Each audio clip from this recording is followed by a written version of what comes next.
വാഹനാപകടത്തിൽ യുവതി മരണപ്പെട്ടു. നിലമേൽ മുരുക്കുമണ്ണിൽ റോഡ് മുറിച്ച് കടക്കുന്നതിനിടയിൽ കാർ ഇടിച്ച് തെറിപ്പിച്ച ഐരക്കുഴി പ്ലാച്ചിവട്ടത്ത് വീട്ടിൽ ശൈലജ ബീബി മരണപ്പെട്ടത്. പിന്നാലെ വന്ന ലോറി ദേഹത്തുകൂടി കയറിയിറങ്ങുകയായിരുന്നു. ഏകദേശം ഇന്ന് രാവിലെ 6 മണിയോടെയാണ് അപകടം സംഭവിക്കുന്നത്. രാവിലെ നടക്കാനിറങ്ങിയതായിരുന്നു ശൈലജ.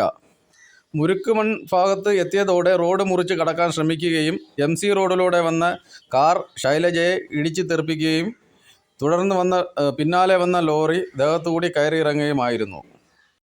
കയറിയിറങ്ങിയ ലോറി സംഭവസ്ഥലത്ത് നിന്ന് നിർത്താതെ പോവുകയായിരുന്നു. ശൈലജയുടെ മകൻ്റെ വീടാണ് നിലമേൽ മുരുക്കുമൺ ഉള്ളത്.